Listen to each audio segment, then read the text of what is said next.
Sois toda bem-aventurada, ó Virgem Santíssima, porque levastes em vosso seio o Senhor, Criador do mundo.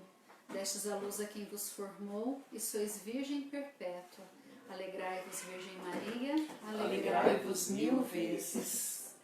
Uma boa noite a todos vocês que estão nos acompanhando para mais esta formação sobre o nosso conhecimento de si, nessa parte tão importante, dando continuidade, né? Estamos em um cenário novo, estamos fazendo um teste, né? Vamos ver se fica tudo bem, né? Se dá certo, porque eu tô bem aqui, nós estamos no meu ateliê, então é bem diferente para a rua, às vezes os rumores, né, dos carros, dos cachorros. Vamos ver se as coisas funcionam. Então a gente vai fazer esse teste, vocês podem ir dando o retorno de vocês, tá bom? Porque se der certo vai facilitar um pouco a minha vida, né? Eu ia falar nossa vida, né? Mas vai facilitar a minha, né? Mas o que for melhor a gente faz, tá bom? Eu gostaria de, então, relembrá-los, né, o que nós estamos trabalhando. Nós estamos trabalhando essa parte agora do conhecimento de si, onde a gente vai começar a trabalhar nessa questão das nossas particularidades, do nosso temperamento, da nossa personalidade, das mudanças que Deus pode fazer em nós, né? Do caráter, como nós conversamos no encontro passado. Então eu pego um ponto de partida, né, desse, ele é um, como é que chama? Que é da... Ele é clínico, né? Ele é clínico, mas ele é um psicólogo, psicoterapeuta, né? Ele é... área de aconselhamento, isso, né? porque tem o nome da área dele, né? Só que eu esqueci. Mas ele é um psicólogo, né? Acho que é psicoterapeuta, e ele é cristão, e ele trabalhou muito ele é utilizado até, né, como referência pelo Fio de Ouro, pelo pessoal da Shalom.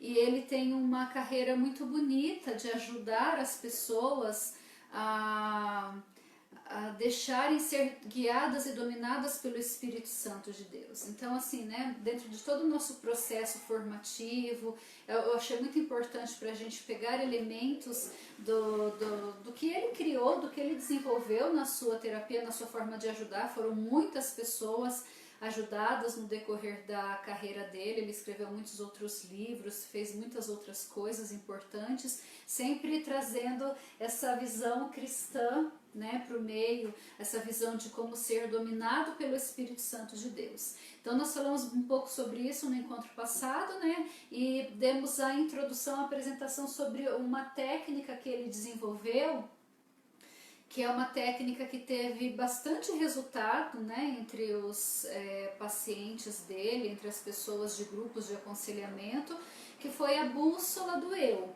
Né? Como eu mostrei para vocês, quem não viu pode estar vendo, a gente já colocou só a parte da formação lá no nosso YouTube, né, para facilitar para vocês, e eu também fiz recortes das cenas para aproximar, né, as partes das imagens que a gente colocou, né, então para a gente estar entendendo.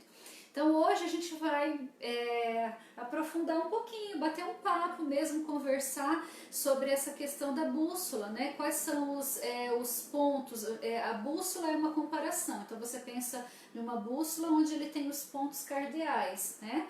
E ele olha a nossa personalidade, a nossa forma de agir diante da vida, diante das dificuldades, diante das nossas questões próprias, né? Então por isso que ele coloca nisso como na personalidade no geral, né? E como cada ponto, né, dessa bússola, como se fosse um ponto cardeal ali, e tudo isso reunido a um núcleo, né? O núcleo, o centro dessa bússola, que é o centro de equilíbrio, que é o local que nós mais precisaríamos nos encontrar, é gerido pelo Espírito Santo de Deus, né? Então por isso que o tema do livro é, né, Deus na formação da personalidade, né? Então por que a gente fala Deus na formação da personalidade? Como nós vimos naquela aula nossa, né, de antropologia fisiológica, o nosso temperamento é algo que a gente herda e algo que é nosso, a gente nasceu com ele, vai ficar com ele até o fim, né? Ele não se muda. O máximo que a gente pode é aprender a conhecê-lo, dominá-lo, né? E como a gente agir e explorar o melhor dele para a nossa vida, né? O caráter é uma coisa que a gente pode se mudar, né? Se a pessoa tem um desvio de caráter, depende de qual foi o erro que isso causou na estrutura da pessoa, assim, né? Às vezes é mais difícil, né? Só com um tratamento mesmo, mas aqueles desviozinhos de caráter, porque o caráter é a nossa definição segundo os padrões morais, né? Ele pode ser sim mudado por uma conversão. Por exemplo, a gente tem testemunhos aí de pessoas que largaram crime, né? Ser um traficante, por exemplo, é um desvio de caráter, né? Você está prejudicando outras pessoas. E a gente tem exemplos de pessoas que se converteram e abandonaram isso. E assim por diante, um marido que ele era infiel, né? Que estava sempre vivendo o adultério, encontrou Jesus, encontrou o significado da sua do ser família, da vontade de Deus no sacramento do matrimônio, renuncia a tudo isso, luta e reconstrói a sua família e abandona o adultério, né? Então, um desvio de caráter a gente se ajusta. E a personalidade também, né? Porque a personalidade ela traz elementos do nosso temperamento e associados com o ambiente e com as condições que nós vivemos, né? Então, para uma conversão, e principalmente no mundo como nós vivemos hoje, né, onde a gente vê que a maioria das personalidades das pessoas, elas não são exploradas pelo seu lado positivo, né, João? Porque toda personalidade, no meu ponto de vista, porque eu não tenho conhecimento técnico para isso, né? O meu conhecimento é só de especulação e daquilo que eu vejo, né? Mas eu acredito que, mesmo se a gente... porque existem muitas definições de personalidade, né? Vários aplicativos, ferramentas que falam sobre personalidade. Mas eu acredito que em qualquer um deles, mesmo que for da bússola do eu, você vai ter sempre ali um lado bom e um lado ruim, né? Então, uma personalidade, por exemplo, forte, é uma personalidade que, se ela é bem guiada pelo Espírito Santo, ela vai favorecer, né? Esse forte não vai exercer um domínio negativo sobre os outros, de agressividade e assim por diante, né? É isso mesmo, João? O João é a nossa resposta técnica, né? Não me preparei na técnica, eu estou há bastante tempo afastado, né, assim, do que exerci, mas é assim, na verdade, assim como os sentimentos, né, o que dá a definição do que é bom ou ruim na moral é a moral, né, o nosso norte, né, a nossa ética, né, e assim como um sentimento, né, que você tem, o sentimento por si só, ele não é bom ou ruim, né? Você tem um susto, né? Você teve um susto. Aquilo lá serve para te proteger. É natural do ser humano ter um susto, né? Ou ter medo, né? O medo é bom. As pessoas acham que ter medo não é bom, mas o medo é bom, que nos protege. Mas o que você faz com aquele medo, né? A forma com que você reage, e ali tem a ver com o seu eu mais íntimo, né? A sua formação, e tem a ver com a sua formação, com o ambiente que você viveu, né? Que você cresceu, com a sua cultura. Então, assim, a personalidade, em determinadas culturas, em determinadas épocas, uma pessoa mais raivosa, isso fosse positivo, porque a cultura exigia aquilo, que a pessoa agisse daquela forma. Hoje em dia, que nós já estamos mais avançados aí, né, até na própria moral, né, então tem algumas coisas que não nos cabem, né, não é positivo. E esse controle justamente desse autoconhecimento que a pessoa tem que ter, né, para poder lidar com isso e fazer o que é certo, né? Não apenas o que ela quer ou desejaria, né? Então, personalidade é um conjunto de fatores que te identificam como você mesmo, né? E eu ia até dizer, semana passada eu ia dizer, né? Você fala dos desvios de caráter mais graves, mas também tem os desvios de caráter menorzinhos, né? que você colocou alguns, né, 2 encontros atrás, né, quem quiser pode ver, né, por exemplo, a pessoa que está sempre atrasada, né, isso é uma coisa para se trabalhar, né? Sim. Isso é uma coisa para se trabalhar. Que todo mundo já acostumou comigo, eu sou assim mesmo, tal, né? Ou então, mas prejudica o outro, ou né? então uma forma de você ser, eu digo sempre que não existe síndrome de Gabriela, né? Naquela música lá, né? Popular, que fala assim, eu nasci assim, eu cresci assim, eu sou sempre assim, você sempre assim. E para nós não nos cabe isso, né? A gente sempre busca ser melhor a cada dia, né? A pergunta que a gente tem que se fazer é, hoje eu estou melhor do que ontem, né? Senão, para onde eu estou caminhando, né? Isso é que é importante. E eu acho que em todo caso, então essa pegada que o Dr. Dan teve, eu acho que ela é importante para nós cristãos conseguirmos compreender isso, né? Porque já que existe sempre os 2 extremos de uma personalidade, né? Mesmo com o seu ponto predominante, esse ponto predominante ele pode ser negativo ou positivo, então o equilíbrio, né? Ainda mais se esse equilíbrio for guiado pelo Espírito Santo de Deus, que é o nosso objetivo, nós que buscamos a santidade, eu achei que foi uma pegada assim que boa, talvez que por isso que ele teve tantos resultados, né? O livro ele é repleto de testemunhos, né? Por isso que eu achei ele muito interessante. Ele é repleto de testemunhos. Né, no decorrer a gente pode ir lendo um ou outro aqui para vocês. Mas essa questão que né? Pode-se dizer que foi inspirado até por Deus, né? Porque como ele veio de uma conversão, né? Mesmo sendo uma técnica, mesmo sendo uma forma dele de padronizar o conhecimento, né? Ali tem, você mesmo disse, né? Que te remete muito aos padres do deserto, não? Ao tomismo.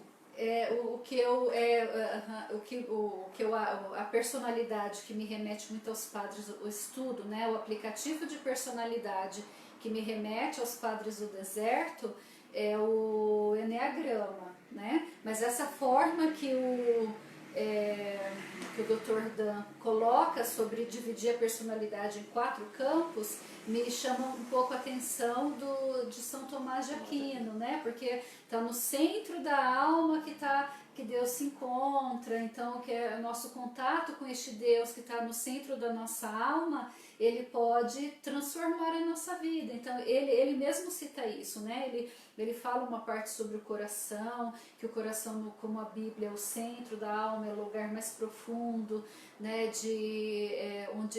da alma do ser humano, não o coração órgão, mas o coração como sede das emoções realmente, né? E a sede também da presença de Deus, né? De uma inteligência que governa uma vontade, onde essa vontade é governada pelo Espírito Santo. Então, pra gente, fica até fácil às vezes para poder, né? E faz um paralelozinho no meu ponto de vista, faz um paralelozinho com os temperamentos, porque também são divididos em 4, né? Os 4 elementos, igual Tem uma certa relação, tem uma né? certa relação, assim, né? Então acho que vale a pena pra gente enquanto conhecimento, porque eu acho que é de temperamento também, ou da forma como a pessoa viveu a vida, que cada um se identifica com uma parte, assim. Então é muito interessante pra gente estar vendo isso, né? E aí, assim, hoje a gente vai destrinchar um pouco, falando então sobre esses quadrantes aí, né? Sobre esses 4 pontos cardeais. Eu vou mostrar para vocês a bússolazinha, só para vocês entenderem, né? Aqui assim, ó, é essa bússola, né? Que eu tô... Depois eu aproximo quando a gente for editar, né? Então aqui a gente vê, ó, afirmação, força, fraqueza e amor, né? E aqui o centro, né? Onde a gente deve se encontrar.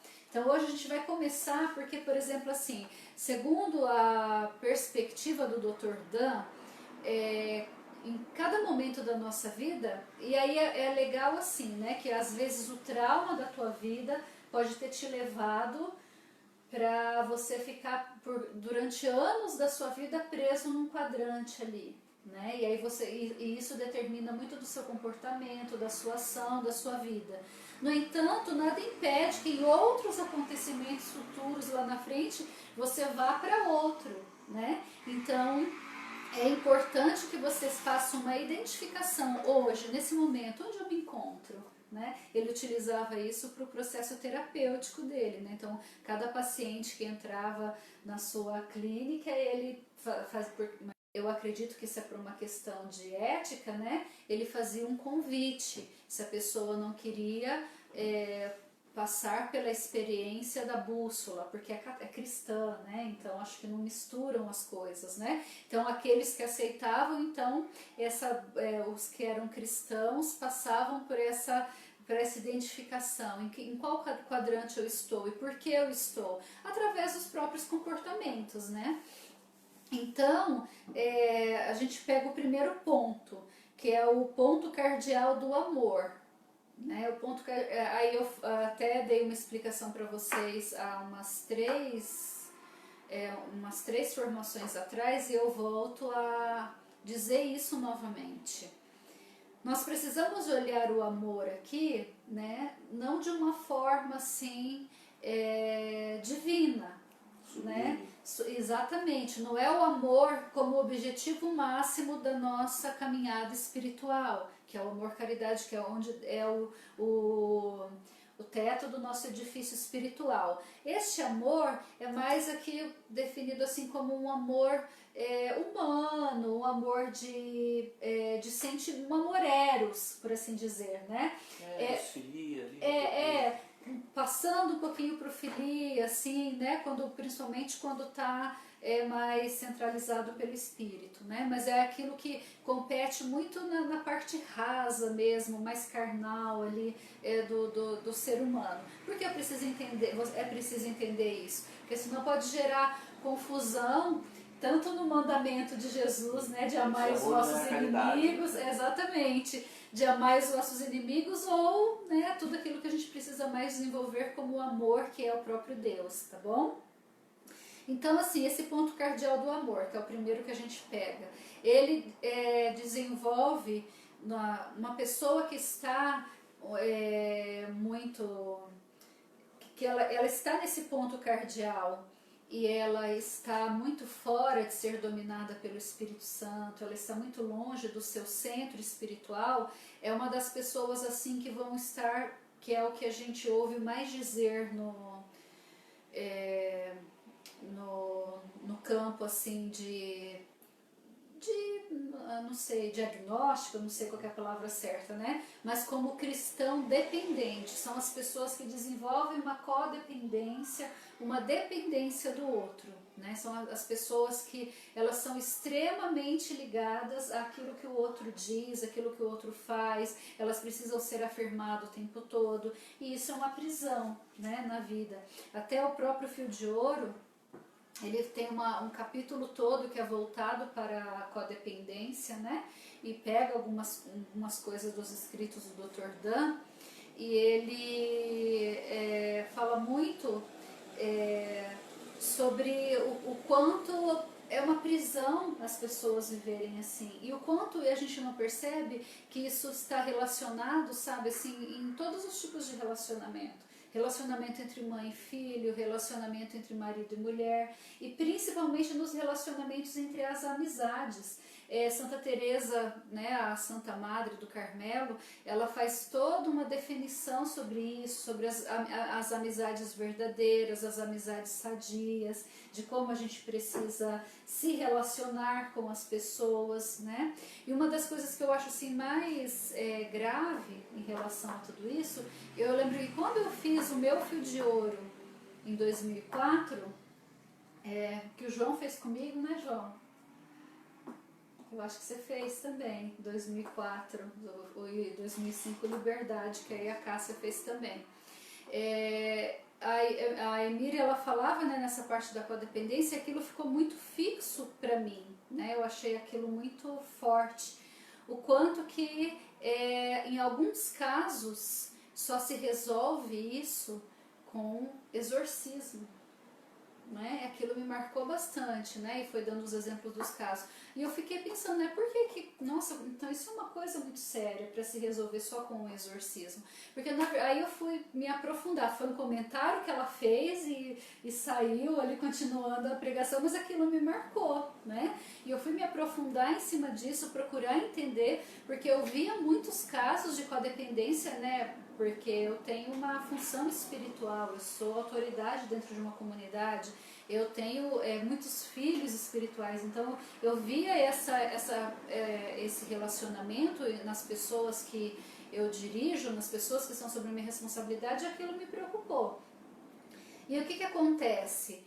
É óbvio que precisa realmente de uma libertação, porque o grau em que a codependência se tornou tão forte, ela tirou Deus do lugar, então é uma idolatria, né? Você idolatra outra pessoa e você acha que a outra pessoa, que a sua vida não pode ser, não pode existir sem ela, né? Eu tive uma experiência sobre isso muito jovem, né? Quando eu tinha aí os meus 15 anos de idade, né, com uma amiga minha, vizinha de casa ali. Aos 15 anos de idade, ela namorava, e ela estava namorando um rapaz que a gente conheceu, que brincava ali na rua com a gente, né? Todo mundo naquela época brincava na rua, brincava de vôlei, né, aquelas coisas. Então, começou a brincar ali com a gente, ela começou a namorar esse rapaz. E esse rapaz, ele começou a sufocá-la, né, de uma forma que aquela pessoa ciumenta, aquela pessoa que não consegue dar um passo sozinho se o outro não faz, então só vou se o outro vai, só faço se o outro faz, e se o outro pensa diferente e às vezes é até agressivo e tal, ou o mundo acaba, aquelas pessoas, né, a gente tem vários exemplos em relação a isso. Pessoa diferente não me ama. Exatamente, é bem isso mesmo. E a gente falava assim, né, eu guardei por um bom tempo um remorso em relação a isso, porque eu não aceitava essa situação, né? E aí eu falava pra Célia assim, né, falava, Célia, se larga disso, né, para com isso, né? Não... Aí ela falava assim, mas eu tenho medo. Por quê? Porque as relações de codependência, existe muita questão do medo também. Ela falava, eu tenho medo, porque ele fala que se eu largar ele, ele me mata. E eu falava assim, não, que mata o quê? Que não sei o quê, tal. Pois eu fui surpreendida numa manhã, com minha mãe me acordando, e ele deu um tiro e matou ela, né? Então aquilo me marcou profundamente, porque eu lembro da minha atitude. Eu fui conseguir ordenar isso na minha vida anos atrás, quando eu consegui fazer terapia, porque eu me lembro que eu levantei brava, minha mãe me acordou, era um pouco antes das 7 da manhã, né, e falou assim, Brina, parece que o Maurílio fez alguma coisa com a Célia, né, aí eu já acordei brava, muito brava, e eu acordei assim, né, mas eu já falei pra ela parar de dar bola pra ele, que não sei o que, e quando eu abri o portão, era minha vizinha de frente, assim, né, quando eu abri o portão, os policiais estavam tirando o corpo dela embrulhado no lençol. Eu parei assim, né? E aí foi uma coisa assim de muito de se trabalhar. E eu fiquei tendo esse exemplo ao ponto onde uma codependência, uma dependência vai levar, né? Porque assim, ele estava ameaçando tudo, né? Mas aonde que deveria ser cortado esse elo desde o início, né? Não estou analisando a questão, que nem cabe a gente, estou dando um exemplo para vocês. Mas o quanto a gente precisa entender que esses tipos de relacionamentos, eles não são sadios, né? E eu contei para vocês uma coisa trágica, né? Uma coisa assim... que foi a minha experiência já muito cedo com isso. Mas isso acontece cotidianamente entre as pessoas. Quantas famílias a gente pode ver aí de relacionamento entre mãe e filha, entre mãe e filho, que o casamento acaba porque a nora não se dá com a sogra e aquelas coisas todas, porque aquela dependência que dá, a pessoa que não aprendeu ainda a ter o domínio sobre a sua nova situação. Por quê? Porque depende, não cortou ainda o cordão e a mãe não deixa cortar, ou a pessoa não quer cortar porque se sente seguro dessa forma, né? Então, assim, são muitos os exemplos. E, assim, talvez você fale assim, eu não vivo, né? Porque não tem uma coisa dramática desse jeito. Você pode dizer assim, eu não vivo uma situação como essa. Então, eu não tenho uma codependência, eu não sou um cristão dependente. Nesse quadrante está tudo bem. Mas, às vezes, não. Às vezes são com coisas poucas, né? Aí o Dr. Dan, ele coloca aqui, ó. A atitude da pessoa que empacou no ponto cardeal do amor é esta: por favor, me ame, por favor, me ampare, por favor, me aprove. Na perspectiva da personalidade dependente, nossos pensamentos fluem da seguinte maneira: os outros precisam tomar decisões importantes em meu lugar. Devo concordar com as pessoas para que possam gostar de mim. Numa crise, alguém precisa cuidar de mim. Preciso de apoio e conselhos contínuos. Não posso funcionar sem constante reafirmação. Se alguém não se mostrar alegre comigo, sei que não gosta de mim. Jamais devo dizer não ao pedido de qualquer pessoa. Se eu puder encontrar um parceiro todo amante, todo poderoso, minha vida será feliz. Então, quantas pessoas, né, a gente não vê assim, que são amarradas, né, no que o outro pensa, que o mundo acaba quando alguém fez alguma coisa que a feriu, né? E é lógico, a gente se fere mesmo, mas qual que é uma atitude diante de né, vou dar um exemplo, a Cássia me feriu, né, a Cássia ela me fez uma coisa que me feriu, puxa vida, me feriu, me doeu, né, mas isso é dela, não é meu. É dela. Agora muitas pessoas, ela tá com problema dela, eu vou ver se ela tá com problema, eu vou perdoar. Ou então, ó, ela o temperamento dela é muito forte, ela é agressiva mesmo, é dela, mas as pessoas são assim, eu não acredito que ela fez isso comigo, né? Então, se eu sou uma cristã dependente, mas como ela faz isso comigo? Ela não conhece a minha vida, ela não conhece das minhas dificuldades, ela não me compreende. Começa, né? Como tipo assim, ela tem que me amar, ela tem que me compreender, ela tem que me aceitar. Não vê as dificuldades que eu estou passando, né? Ninguém olha para mim. Então, assim, hoje, numa sociedade doente como a gente vive, a gente vê que a maioria dos relacionamentos se encontram assim. A gente que acompanha e aconselha tantas pessoas, o quanto isso é presente, porque as pessoas acham que elas dependem o tempo todo da aprovação do outro, ou que o outro tem que ter os olhos nos problemas dela, na vida dela, porque ninguém mais tem problema e só ela. Né? Porque se eu tô assim e o fulano não falou nada, não me mandou uma mensagem, ou se aconteceu tal coisa na minha vida, porque que cristão insensível, e minha vida tá arruinada, e eu tô ficando mal. Isso é uma prisão, e eu falo para vocês, eu já vivi muito tempo nessa prisão e é sufocante, mas existe cura. Né? Existe libertação em relação a isso. Você pode viver uma vida plena. E a gente aprendeu isso de uma forma tão assim intensa quando nós começamos a fazer o processo terapêutico na comunidade, para a gente poder assim se curar, né? Todos nós ali vivermos um processo de maturação humana. Uma das coisas assim que mais me doeu no nosso discurso ali, né, enquanto nós nos formávamos, uma das primeiras formações era que, tipo assim, né, a nossa psicóloga, né, ela muito sabiamente olhando ali quais eram as nossas dores, ela soube colocar aquilo para nos ajudar. E às vezes um terapeuta ele tem que fazer isso, mexer na ferida mesmo, né? Aí eu lembro que ela falava assim, onde que os afetos eles deviam estar ordenados, né? E onde ele falava assim, por exemplo, se sua vida acabar, e nós tínhamos acabado de vir de um trauma muito grande que foi a perda da Isa, né? E ela falava assim, se sua vida acabar porque você perdeu um filho, é porque o seu filho está no lugar errado, né?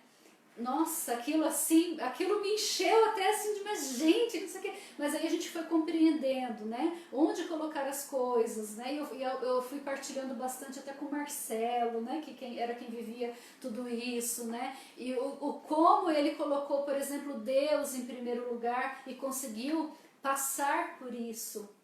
Nossa, então assim, a gente foi encontrando, e aí em outros momentos que ela falava assim, né, a gente tentando resolver os nossos problemas ali em conselho, né, e eu magoada ali, eu falava, que não sei o que, não sei o que. Ela, por que você está rindo? Isso que você acabou de me falar é uma coisa triste ou uma coisa boa? Uma coisa triste. Ela, então coloque a emoção no lugar.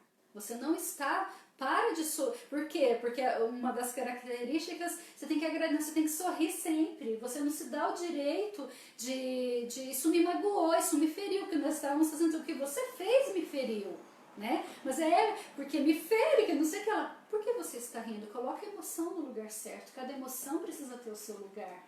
E olha o quanto isso é importante. E a princípio, né, ficou aquele negócio assim, nossa, que vergonha. Eu já estou ali toda constrangida, mas que libertador é colocar as emoções no lugar.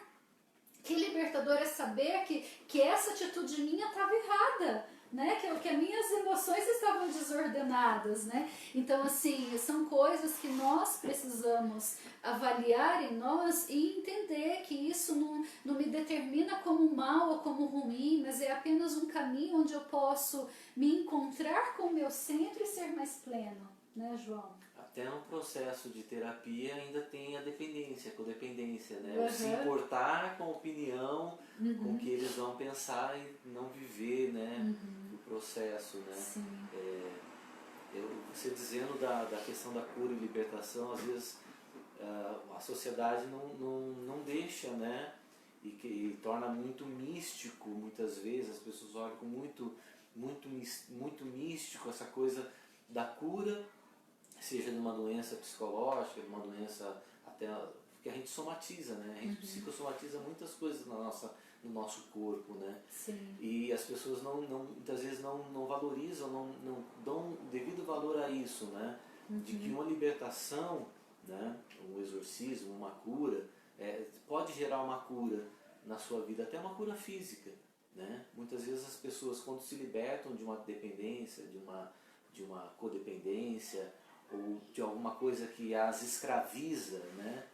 Porque você não ser livre, né? Você se prender a alguma coisa, você está tolhendo a sua liberdade, né? Se você não se prender apenas a Deus, qualquer outra coisa no mundo que você não se prenda, você vai estar entregando a sua liberdade, você está se escravizando aquilo. E aquilo cobra-se um preço, né? Sim. Muitas vezes, quando você consegue se libertar de uma escravidão, seja do seu passado, da sua memória, de um trauma que você viveu, de uma palavra dura do seu pai ou da sua mãe, ou de um trauma com uma professora, quando você consegue desbloquear isso, aquilo pode gerar uma alavanca de cura na sua vida, que te faz superar alguma coisa que você pode estar travado no momento, né, naquele exato momento. Às vezes a gente não percebe, mas hoje eu estou travado em alguma coisa. Às vezes na nossa relação com os nossos filhos, a gente abusa, faz alguma coisa que tem relação com o que a gente viveu anteriormente. Tão importante é então a gente se autoconhecer e se libertar de tudo, né? Que a gente possa ir viver livremente, né? As opções, as escolhas, as atitudes. Se Cristo vos libertar, sereis verdadeiramente livre, né? Então, quando eu penso aí do cristão dependente, nesse quadrante aí do amor, eu penso muito na liberdade, né? A pessoa precisa ser livre. O importante, acho que quem mais do que Santa Teresinha para ter descoberto isso, quando fala, eu sou aquilo que Deus pensa de mim, importa o que Deus pensa. E quando ela ia lá e se acusava, né? Não se defendia de uma acusação, né? E as irmãs falavam, mas por que você não vai se defender? Por que eles estão te acusando injustamente? E ela não se importava com isso, porque não importa o que eu sei, né? Importa o que eu sei, importa. Eu aprendi isso muito à custa, assim, sabe, só da oração e do Espírito Santo, porque eu sempre fui um tipo de pessoa em que dependia da aprovação das pessoas, né? E dependia do que elas que achavam de mim e sofria com isso. Eu lembro que uma das maiores libertações que eu tive Foi uma vez com uma filha espiritual, quando ela veio lavar a alma, né? Quando ela veio falar que o padre mandou eu em confissão, o padre falou que eu tenho que vir e falar tudo pra você, do que eu sinto. E você é isso, e falou tudo, né? Acho que foi a coisa mais libertadora pra mim, quando eu falei, aí assim, a minha resposta foi amém, né? Só que tudo isso é seu, não é meu, eu não concordo. Eu não sou nada disso, né? Então, assim, você tem o direito de pensar assim, me perdoe das vezes que eu fiz com que você se sentisse assim, mas nada disso corresponde à verdade de quem eu sou. Nossa, aquilo foi tão libertador assim pra mim, sabe? Porque eu entendi realmente qual que era a dinâmica da ação que Deus estava fazendo na minha vida e de quem eu era verdadeiramente. Só que é um passo que se a gente não der na oração e no entendimento de que eu sou o que Deus pensa de mim, não o que os outros querem, eu vou ficar sempre sufocando as pessoas. Porque a gente precisa entender também que esse tipo de pessoa sufoca. Né? Sufoca, porque você não, fica pisando em ovos, você tem medo do que você vai falar, porque a pessoa vai se chatear, vai se magoar. Isso é ruim para o outro e é ruim para a própria pessoa que precisa dessa afirmação, que precisa disso o tempo todo, né? Muito mimimi, né? Muito mimimi. Pode olhar para a pessoa que ela já acha que é com ela, né? Sim, Fala, tá acontecendo. A pessoa não pensa assim, será que ele está com problema? Fala, não, eu que sou o problema. Eu que sou o problema. E as pessoas muitas vezes estão agindo pelas suas dores. Todo mundo tem problema, todo mundo tem um leão por dia para matar, né? Mas o mais interessante, Bruna, que você falou agora, sobre Santa Teresinha, né? Que acusavam ela de ter feito uma coisa que ela não fez e ela tudo bem, né? Uhum. Da mesma forma, não importa o que a pessoa faça, mas o que leva ela a fazer. Porque você pode ter uma atitude, uma pessoa dependente, né? Faz para agradar, né? Esperando agradar, né?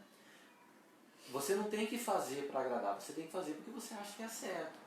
Então você pode, da mesma forma, você pode ter a mesma atitude, né? O mesmo gesto, mas o que te move é o que é relevante. Sim. Se a pessoa a reta intenção, né? se a pessoa se move fazendo alguma coisa, né?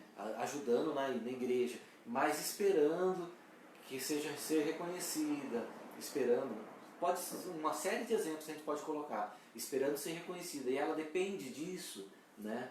Aquilo está escravizando. Né? Agora, se ela faz na liberdade, duas pessoas podem fazer o mesmo ato, a mesma ação, mas uma pode estar sendo escrava e a outra pode estar fazendo na liberdade. Sim. Isso que as pessoas têm que entender. O que está me levando a agir? Será que eu estou sendo levado a agir porque eu espero uma aprovação, porque eu espero, né, ser reconhecido, porque eu dependo disso, né, ou estou fazendo porque realmente, livremente, eu assumo fazer porque acho que aquilo é certo, é justo, é correto.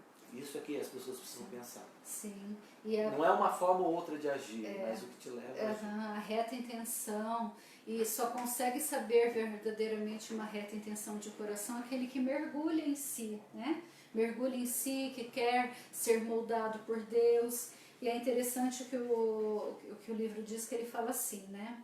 Quando sinto uma intensa necessidade de afeição e aprovação em minha vida espiritual, devo ficar desconfiado a respeito da sinceridade de meus motivos. Por exemplo, posso sentir uma necessidade de agradar aqueles que são meus diretores espirituais ou modelos, como são os sacerdotes de minha paróquia, o representante da autoridade eclesiástica, que é o diretor de uma associação religiosa que pertenço, ou meu mestre ou mestra de noviço, ou meu superior, ou meu confrade. O meu fundador. É o meu fundador, né?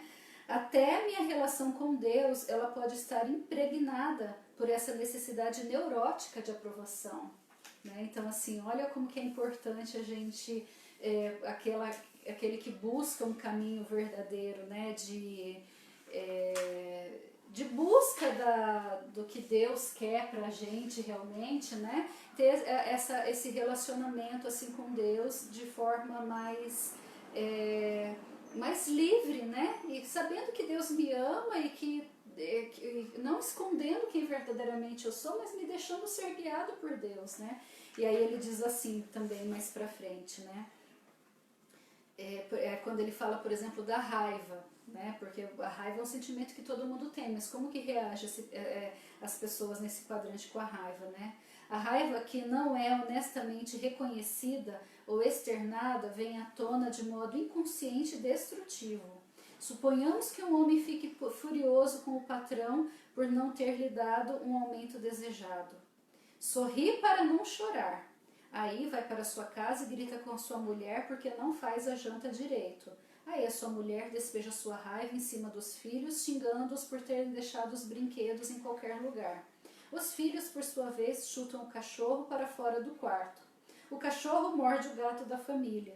O gato fica acuado, rosnando num canto, maldizendo de ter de viver numa casa tão doida. Toda essa raiva transferida causa confusão e fere sentimentos, sem nenhum motivo para ninguém. O marido deveria ser mais inteligente e externar seus sentimentos diretamente com o patrão. É um exemplo que ele deu aqui, o quanto a gente transfere isso muitas vezes, um exemplo para a vida comunitária, né? E sendo que tudo se resolveria com um diálogo, não de uma forma agressiva, tal, mas ser sincero com os sentimentos, né? Eu não gostei disso. Eu tento de alguma forma fazer isso com os meus filhos, né? Porque eu acho que isso é importante. Esses dias o Moisés estava muito bravo com a Alice, né? E ele estava lá, porque a Alice, não sei o que, ela fez isso. Eu falei assim, né? Você ficou chateado, né? Você se magoou porque ela te trapaceou. Vai lá e fala pra ela, né, que você ficou chateado. Diz pra ela como você se sentiu. Aí ele foi, Alice, eu não gostei que você fez. Aí ela foi se justificar, mas e tal, e beleza, né? Então toda aquela raiva que ele não tava com uma raiva de querer bater nada, mas ele tava com uma raiva de mágoa dentro dele, né? Como que ela fez isso comigo?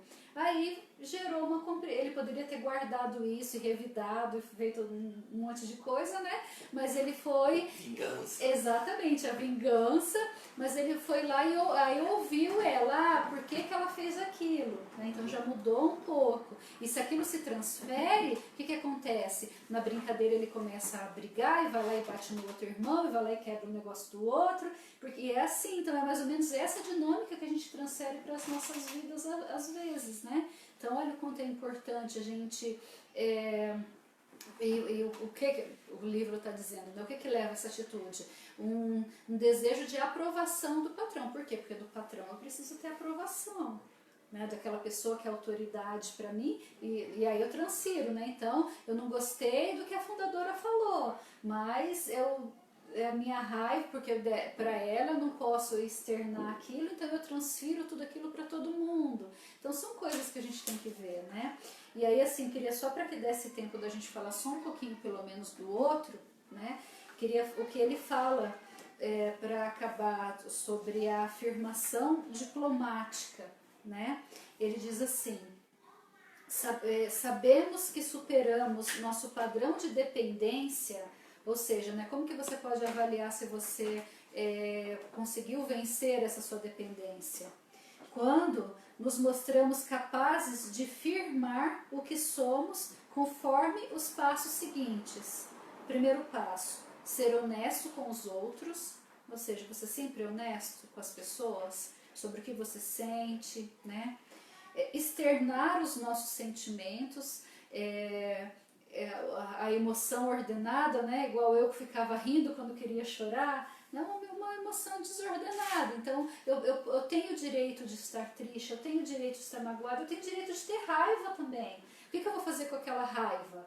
Né? Eu posso ser agressiva, sair batendo e gritando com todo mundo, mas simplesmente eu posso só estar com raiva e as pessoas vão ver que eu estou com raiva e vão me respeitar, porque eu sou humana e eu posso estar com raiva. Quantas vezes eu já vivi uma experiência dessa, né? Eu estou irada, né? Irai-vos, mas não pequeis. Exatamente. Não se põe o sol sobre a sua ira. Exatamente. Né? Tem que se irar e é o sentimento que vem, então você precisa ser sincera com esses sentimentos e falar o que eu vou fazer com isso. Porque o que eu vou fazer, o sentimento ele é amoral, mas o que eu vou fazer com ele não. Né? O que eu vou fazer com ele vai depender, eu vou me vingar. Eu pergunto, Jesus se irou? Se irou muitas vezes, né? Muitas vezes. Então se Jesus se irou, só que o que ele fez com a ira, né? Expulsando os vendedores do templo, né? Por exemplo, né? É isso, né? A ira pode ser um motor. E às vezes a sociedade impõe que a gente não pode se irar, sim, né? Mas o que você faz com a ira é que é mais importante, sim, né? E a ira mariana ainda, então é melhor, porque é aquela que se cala, que contém as emoções e depois resolve, né? Mas a pessoa olhou, estou brava, estou irada, né? Quanto isso é bom. E aí, ó, contestar qualquer falsificação ou manipulação. Você vê que a pessoa está querendo te manipular, ou está sendo falsa porque quer aprovação, ou qualquer coisa, você conteste isso, né? Isso se você já está equilibrado no seu campo do amor, né? Dizer não àquilo que não escolhemos fazer. Se você não quer fazer, não, desculpa, mas eu não quero, né? E as pessoas têm que respeitar o seu querer. Tem que ser honesta com o outro e honesta com você mesmo, né? Exatamente, porque às vezes você diz um sim querendo dizer um não e o estrago é bem maior, né? Defender o direito que temos de discordar, questionar a autoridade ou negociar um jogo limpo. Todo mundo tem o direito a isso, né? Ela tem o direito a não concordar com aquilo que é exposto, tanto num trabalho, como numa comunidade, como em qualquer lugar, né? E hoje, como isso está difícil hoje na sociedade, né? O contrário, né? A pessoa poder... Quem nos dera ter uma sociedade livre, né? Onde você possa expor a sua opinião e aquele que não concorda com ela diga, tudo bem, eu não concordo com ela, mas você tem o seu direito de expor, né? Hoje algumas opiniões, principalmente, né, nossas, né, católicos, cristãos, mais conservadores, já estão, o mundo pós-moderno, moderno aí, está quase obrigando a gente não ter opinião. Você tem que ter, temos que ter muito cuidado, né? Porque isso está sendo imposto para os nossos filhos, né, em muitos lugares, e a gente não pode muitas vezes ter essa opinião, né? Uma opinião contrária daqui a pouco vai virar crime, dependendo do assunto, do local. E mesmo dentro da sociedade, né, João? Se você externa uma opinião diferente, numa rede social, por exemplo, né, as pessoas vão lá querer mostrar que você está errada, porque não pensa igual a ela. E começa aquela discussão, aquela briga, né? Simplesmente você não pode, né? Assim, a opinião dele, não é a opinião que eu concordo, tudo, eu vou dar a minha opinião, então, sem querer ferir do outro. É uma bagunça danada. Ainda não estamos num país onde a opinião católica ou cristã é levada à morte, né? Porque existem locais no mundo que o católico, o cristão, é levado à morte, né? Por ter uma crença contrária. Ainda não estamos, mas muitos católicos, muitos cristãos que põem as suas opiniões estão sendo crucificados. Sim. Né? Enfim, não podemos nos abster disso. Sim, mas é importante que a gente tenha isso, né? Para minha sadia personalidade, né? Eu posso defender naquilo que me compete, né? Naquilo que eu posso defender os meus direitos que eu tenho de discordar, questionar, né? Por quê? Porque eu sou um indivíduo e como indivíduo eu tenho pensamento próprio, eu tenho desenvolvimento das minhas próprias ideias. Praticar, um outro ponto, né? Praticar uma autodireção responsável e ao mesmo tempo estar aberto ao influxo do Espírito Santo, deixando-se corrigir e guiar por ele. Né? Então, assim, nessa docilidade de deixar o Espírito Santo me mostrar onde eu estou errado, o que eu posso fazer de melhor e assim por diante. Né? Então, são essas dinâmicas. E aí tem as pistas de... E aonde mais o Espírito Santo nos fala, além do pessoal? Assim? A gente pode dizer que o catecismo da igreja também é fruto e obra do Espírito Santo?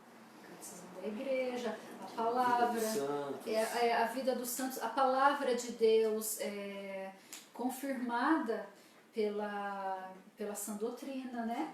Porque não adianta só eu tomar a palavra de Deus por interpretação própria, eu tenho que ser a interpretação da sã doutrina. Nisso Deus está me falando, no livro Deus está me falando, numa pessoa da minha confiança, de índole espiritual Deus está me falando, né? E das minhas orações pessoais também, porque aí Deus ele vai vir lá, ó, na minha intuição. Deus ele manda um recado para nós o tempo todo através dos seus anjos. Aonde? Numa recordação, né? numa memória que vem à tona, na minha intuição, na minha imaginação. Esses são os instrumentos de Deus para falar comigo, né? E a gente está constantemente falando, mas Deus não me responde. Será que ele não me responde ou eu que não estou ouvindo, né? E aí, então, assim, né, para que vocês entendam essa parte aí de o quanto é importante a gente ver aonde que a gente está, né? Como que está a sua personalidade aí nesse quadrante do amor, da dependência, né? Você se sente numa prisão espiritual, você não consegue ser livre, é movido. A opinião de alguém estraga o seu dia, né? O imaginar o que o outro possa estar pensando sobre você gera uma tempestade emocional no seu coração ao ponto de você se perder de si mesmo. Se você está vivendo tudo isso, né? Se a opinião até mesmo do seu marido, ou dos seus filhos, ou da sua autoridade espiritual não te deixa livre para ser quem você verdadeiramente é, e quando eu falo livre para ser verdadeiramente o que é, não estou falando de libertinagem, né, João? Estou falando de liberdade no espírito, de ter autenticidade. Se você gosta de... vou dar exemplos práticos. Se você gosta de praia e todo mundo gosta de montanha, permita-se gostar de praia mesmo que todo mundo gosta de montanha. Se você gosta de silêncio, de ser mais caseira e todas as pessoas ao seu redor, elas estão ali querendo badalação, aceite-se como você é, não queira aprovação de todo mundo o tempo todo, né? E aquela pessoa que muitas vezes ela não aceita a si mesmo e depende de provação, mas ela acha que ela não depende, é aquela que está todo o tempo se atestando, né? Porque eu não preciso da autorização de ninguém, porque eu que não sei o que, porque eu sei o que é melhor para mim. E são essas pessoas, essas são aquelas que estão mais preocupadas com a opinião do outro, né? Porque aquele que não se preocupa com a opinião do outro vai ser livre e vai viver a sua vida de forma guiada pelo Espírito Santo de Deus, sabendo que tem defeitos, sabendo que, mas que pode transformar toda essa polaridade da dependência na caridade, né, em ajudar o outro livremente. Então você se torna livre para amar, livre para ajudar, livre para fazer tudo o que precisa, né? E quisera que nós tivéssemos tempo de explanar muito mais coisas, né? Então fica aí o convite para você que está nos acompanhando, ou você que vai ver essa formação depois, colocar as suas dúvidas, os seus questionamentos, as suas perguntas, para que a gente possa responder depois. Eu vou dar sequência, né, para que a gente consiga fazer um compilado disso tudo, né, senão a gente não consegue. E hoje acho que eu não consigo falar tudo, mas eu vou dar já a introdução, pelo menos do cristão agressivo, né, que é aquele que ele está desequilibrado no ponto cardial da afirmação, né. Então lembram lá dos quadrantes, né, cada um de nós podemos estar ali variando nesses quadrantes, em qual deles que a gente está, e sempre guiados pelo Espírito Santo, onde que a gente pode se ordenar. Aquele que está mais preso ali no ponto cardial da afirmação e desordenado, ele é o cristão agressivo. Aquela pessoa que está sempre agressiva, sempre mal-humorada, sempre fechada, né, sempre de mal com a vida, né? E aí ele leu até um testemunho aqui bonito, eu acho que vale a pena, porque às vezes a gente vê tantas pessoas que estão precisando dar um perdão, então eu acho que eu vou fazer isso, eu vou ler esse testemunho, aí depois a gente reza um pouco, né, João, até para não ficar muito conteúdo para a gente rezar, e aí a gente entra na parte do agressivo com os detalhes técnicos, com as características próprias e a forma de redenção no outro encontro, tá bom? O doutor, ele com autorização, né, de todos os seus pacientes, ele foi colocando um testemunho dos que autorizavam, né, de como viveu essa redenção.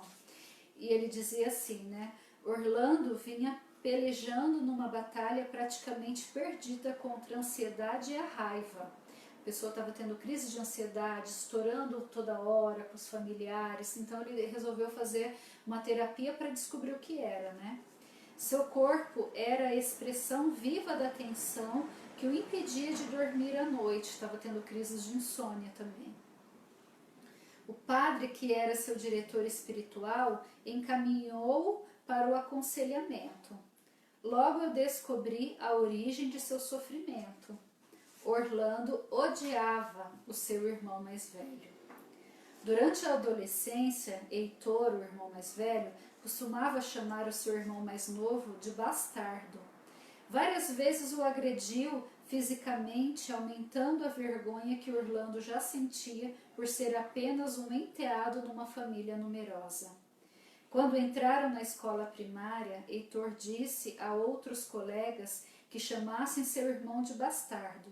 Satisfeitos com tal ideia, muitos atormentaram o garoto durante anos. Quando chegou para iniciar a terapia comigo, Orlando contou esses traumas com sentidas lágrimas e punhos cerrados. Esses dois irmãos estavam agora na casa dos 40 anos. Embora Heitor estivesse numa cama de hospital com câncer em fase terminal, Orlando se recusava a escrever-lhe ou visitá-lo por causa do ressentimento que trazia da infância. Orlando concordava comigo que essa amargura interior intoxicante barrava-lhe o caminho da felicidade. Sugeri que fizesse uma tentativa séria de superar esse ódio de Heitor. Aquele homem de meia idade balançou a cabeça com veemência. É impossível, Dr. Dan. Eu o odeio demais. Ele merece morrer. E Deus me perdoe, mas quero que vá direto para o inferno. Todavia, Orlando mostrava boa disposição para abandonar o ódio se lhe fosse indicado algum modo de o fazer. Pedi-lhe que imaginasse Heitor sentado numa cadeira que estava desocupada diante de nós. Disse-lhe que despejasse ali todos os seus velhos ressentimentos, que contassem a seu irmão mais velho exatamente como se sentia. Orlando começou a suar ao olhar fixamente para a cadeira vazia. Em seguida, disparou uma dúzia de exemplos em que Heitor abusara dele e humilhara. Respirava ofegante, seus olhos ardiam de raiva. Elogiei Orlando por sua honestidade emocional e lembrei a ele que a terapia era um lugar seguro para deixar romper essa represa de sentimentos. Heitor,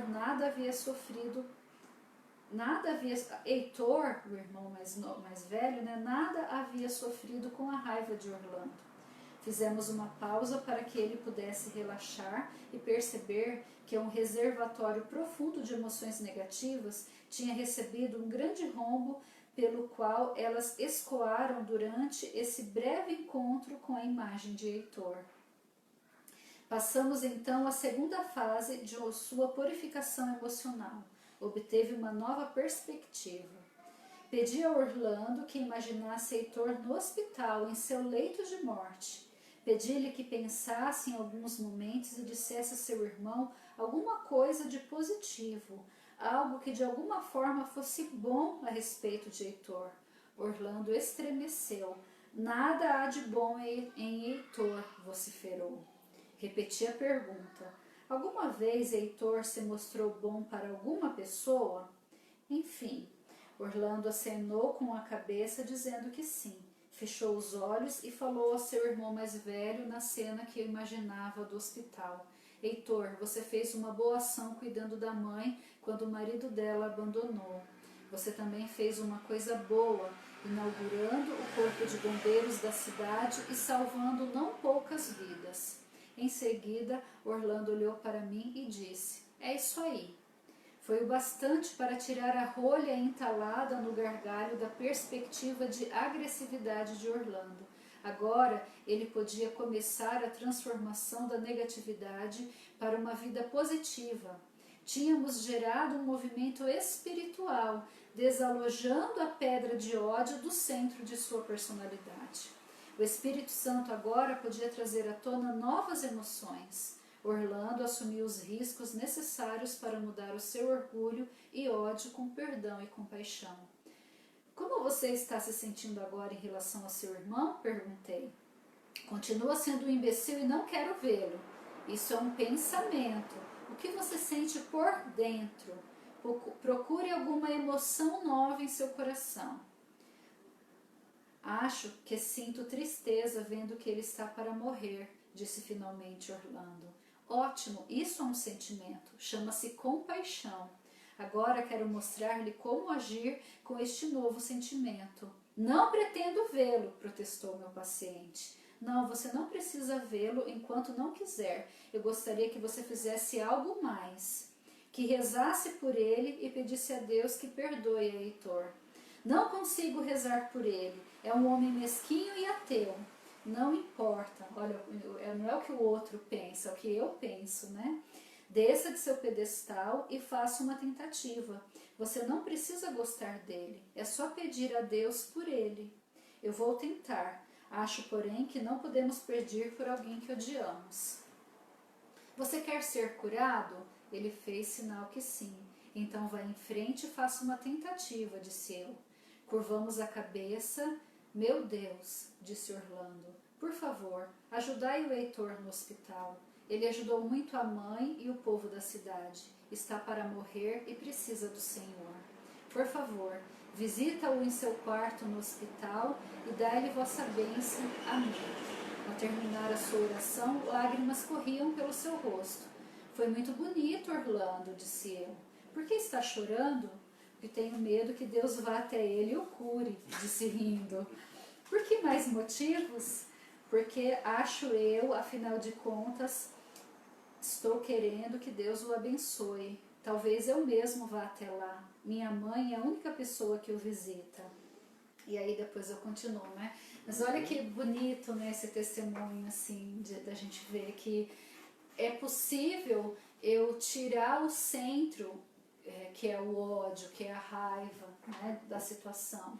Mesmo que não consigo dar o perdão, mas a hora que ele tampou a rolha de lá, ele não fez nada de bom para mim, mas ele fez para alguém. É aquilo que Santa Teresinha dizia sobre a irmã, né? Ela é chata, ela é agressiva, ela é arrogante, mas puxa vida, ela tá aqui, ela tá dando a vida para Deus, ela faz as orações dela, Deus deve ver muitas coisas boas nela, né? Então como é importante a gente aprender a enxergar coisas boas naqueles que nos ferem, para que a gente possa fazer esse caminho do perdão, né? E aquele que menos ama é o que mais precisa de amor, né? É o que mais precisa de amor. Uhum. E eu acho que a gente pode ir rezando, né, João? Uhum. E aí fica o convite para vocês, né, na semana que vem continuar conosco, para estarmos falando deste ponto da afirmação e da agressividade e buscando os caminhos de redenção, né?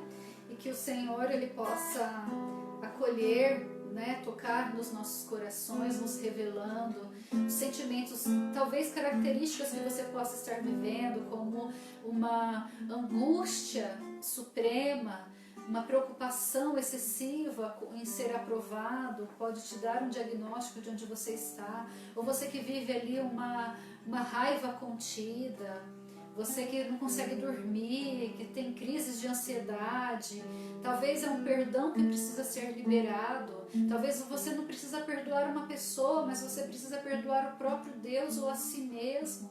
Vamos pedir que o Espírito Santo nos ajude, né, para que nós possamos deixar com que Ele comece a amolecer o nosso coração e nos indicar o caminho da redenção. E o único dia que nós temos para viver é o dia de hoje.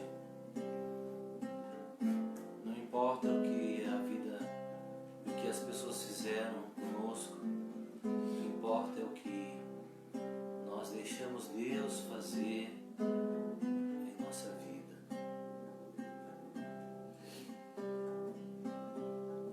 Só temos hoje para amar, só temos agora. Não sabemos quanto tempo falta pra nossa vida se encerrar. Só temos hoje para amar, só temos agora. Não sabemos quanto tempo falta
Este é o mandamento do Senhor.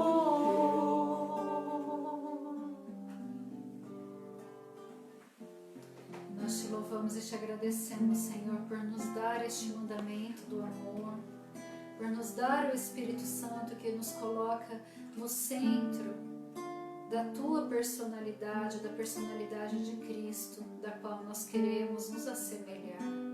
A nossa proteção está no nome do Senhor, Que fez o céu e a terra. O Senhor abençoe a todos nós, a todas as pessoas que nos acompanharam, a todos aqueles que irão ver posteriormente essa formação. Em nome do Pai, do Filho e do Espírito Santo. Amém. Amém.